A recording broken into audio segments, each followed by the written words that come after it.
Bien que je savais que la vidéo était particulièrement chronophage, ce voyage m'a fait comprendre à quel point la réalisation d'un vlog voyage est compliquée. Enfin compliquée oui dans un certain sens mais surtout extrêmement prenante. Je suis pas forcément fan du genre vlog voyage sur YouTube, je ne regarde que très rarement même si je dois avouer que certains sont juste incroyables. Mais je me suis dit que ce périple en Irlande était l'occasion de tenter quelque chose de différent. Cela m'a surtout rappelé que vivre des choses à travers un filtre, en l'occurrence un objectif, appauvrit selon moi l'expérience d'un voyage. Autant dire que la prochaine fois que je partirai quelque part, je suis pas sûr de ne jamais lâcher mon réflexe.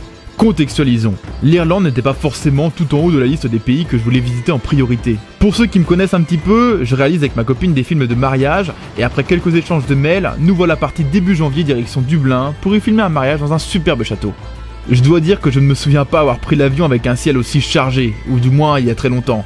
On s'est donc octroyé un petit bain de soleil à la Porco Rosso au-dessus des nuages. En atterrissant sur Dublin, on a très vite compris que le soleil n'était pas un habitué de la maison. On a dû le revoir à partir du 4e ou 5e jour en Irlande. Le temps est vraiment très sombre, comme si les détraqueurs encadraient le périmètre constamment, sans parler de la nuit qui arrive vers 16h.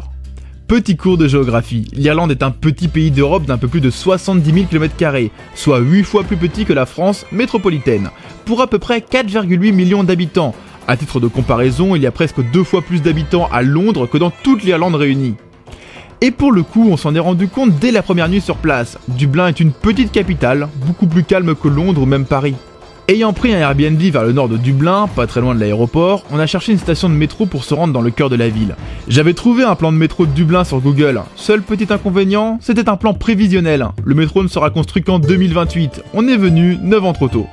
On n'avait pas envie de dépenser trop d'argent dans les taxis, même si pour en avoir pris un en sortant de l'avion, ils ne sont pas si chers que ça. On s'est donc orienté vers les bus. Petite précision très importante, ne cherchez pas à comprendre les bus et leur tarification, même les Dublinois trouvent ça compliqué. Ce qu'il faut savoir, si un jour vous allez à Dublin, c'est que chaque trajet coûte entre 2 et 3 euros, qu'il faut prendre les tickets au conducteur en montant dans le bus, qu'il ne prend pas la carte bleue, ne prend pas les billets et ne rend pas la monnaie.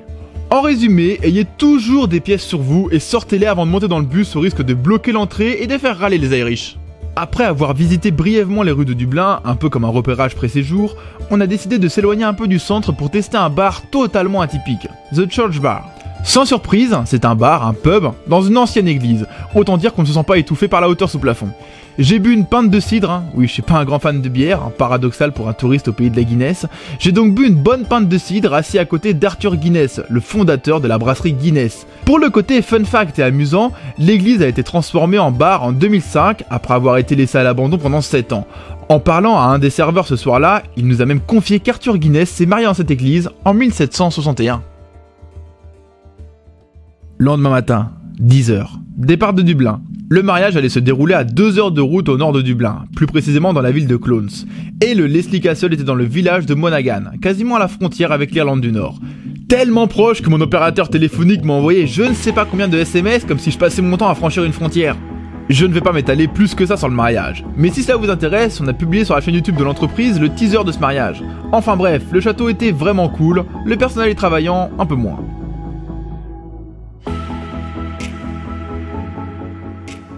Retour sur Dublin. Il nous restait 4 jours pour faire le tour de la ville avant de rentrer en France. On a donc établi un petit planning de ce qu'on voulait absolument visiter. En tête de liste, la prison de Kilmainham, ou devrais-je plutôt dire, l'ancienne prison. Nous sommes arrivés devant la gigantesque prison après une bonne heure de marche, et ce jour-là, on n'a pas vraiment eu de chance. La grande salle principale était malheureusement fermée au public. À ce qu'on a compris, un tournage était en cours ou était en train de se préparer. Ce n'est pas étonnant vu l'architecture du monument. D'ailleurs, petite parenthèse, Le vent se lève de Ken Loach a en partie été tourné dans cette prison. Quoi qu'il en soit, on a quand même pu visiter le reste de la prison et se rendre compte que c'est un lieu chargé d'histoire.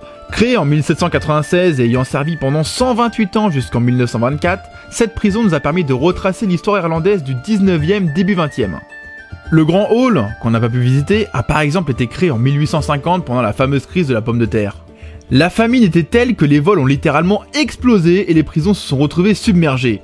Dans l'urgence de la situation, les autorités ont construit cette partie additionnelle du bâtiment. Le guide nous a également précisé que certaines personnes affamées faisaient tout pour aller en prison afin de pouvoir manger. Il faut également savoir que beaucoup de femmes et d'enfants remplissaient les prisons durant cette période de grande famine, car c'était en général eux qui étaient chargés de voler de la nourriture. La prison a été fermée en 1924, après avoir surtout servi à emprisonner les leaders de la rébellion irlandaise durant la guerre civile. Le dernier prisonnier de la prison était Eoman de Valera, le futur président de l'Irlande. La prison a été désaffectée en 1924 avant d'être transformée quelques décennies plus tard en musée. Ah oui, j'allais oublier, au début de la visite on a dû patienter dans une salle d'attente particulière, une salle de procès d'époque où défilaient les criminels ou des opposants politiques avant de se faire exécuter. Ça me rappelle un peu le côté glauque et morbide de Dancer's Dark. Revenons sur des sujets un peu plus joyeux, la nourriture à Dublin. On se faisait des gros brunchs le matin pour tenir jusqu'au soir, et je dois vous avouer que c'était tellement bon que je n'ai pas eu le temps, ni l'envie de filmer avant de manger. Pratiquement tous les cafés ou brasseries servent le matin des Irish Breakfast. C'est exactement pareil que l'English Breakfast, mais faut pas le dire, ça les vexe, ils préfèrent appeler ça Irish Breakfast. Ce qui était marrant le matin dans les petits restaurants, c'est que les touristes comme nous mangeaient salé alors que les Irlandais prenaient un café avec un croissant à la française. Ensuite, petite parenthèse culinaire, dans le quartier du Temple Bar se trouve une sorte de salon de thé, Queen of Tarts, où, après y avoir été plusieurs fois, je peux affirmer que j'ai mangé les meilleures pâtisseries de ma vie en dehors de France. Continuons. Comment ne pas parler de la cathédrale Saint-Patrick en étant à Dublin? Je me souviens que quand j'étais étudiant à Orléans, j'allais fêter chaque année la Saint-Patrick, rue de Bourgogne, sans trop savoir pourquoi, hormis le fait que tout le monde y allait. Je me devais donc de visiter la cathédrale du plus célèbre saint d'Irlande. En plus, niveau timing, on a prévu de sortir cette vidéo le jour de la Saint-Patrick de cette année. La cathédrale a été construite sur le puits où Saint Patrick avait pour habitude de baptiser les chrétiens, et anecdote assez incroyable, il se trouve que nous n'avons aucun portrait fiable de Saint Patrick. Les différentes statues ou dessins à son effigie sont plus proches de la théorie que de la reconstitution historique. Je ne vais pas vous faire une visite guidée de la cathédrale, mais si vous passez par Dublin, c'est vraiment un incontournable. De mémoire, on a dû y rester 2 heures à la visiter et à découvrir pas mal de choses. En plus, on a même vu le pupitre de Dumbledore. Sinon, en tant que bons et loyaux touristes, on s'est fait attirer par des monuments a priori incontournables de la ville, le château de Dublin ou encore la bibliothèque de Trinity College. Commençons par le premier. En se renseignant un petit peu sur Google ou même ailleurs, on voit toujours le même type de photo montrant une tour avec une sorte de bout de rempart. En bref, on te fait croire volontairement que tu vas mettre les pieds dans un château médiéval. Que de chi! Sans manquer de respect aux Irlandais, c'est un petit château de Versailles où la guide a passé son temps à nous faire traverser des salles de réception en nous confiant, attention anecdote croustillante, que la reine d'Angleterre a mangé assise à cette table. Bref, à éviter. Ensuite, Trinity College, c'est genre THE université en Irlande, la plus ancienne, la plus prestigieuse et surtout la plus chère du pays, 10 000 € par an c'est l'entrée de gamme. On voulait quand même y faire un tour pour voir sa célèbre bibliothèque au moment d'acheter nos billets d'entrée, à tout de même 14 € par personne pour seulement 10 minutes de visite. On est tombé sur un petit groupe de Français qui en sortaient tout juste et qui nous l'ont explicitement déconseillé. La visite est express pour qu'il y ait un maximum de débit de personnes et on n'y voit rien de plus que sur la photo de présentation. Ayant encore en travers de la gorge le château du matin, on a préféré aller faire un tour dans un parc et boire un coup. Ah oui, les parcs, ces petits endroits calmes au milieu d'une capitale, sont bien entretenus et peuplés, mais ferment à 16 h. En dehors des pubs, tout ferme tôt à Dublin. Les pubs restent tout de même un des points forts de la ville, c'est le créateur de tissu social. En semaine ou en week-end, il y a presque tout le temps un musicien ou un groupe qui y joue, et ça c'est vraiment agréable.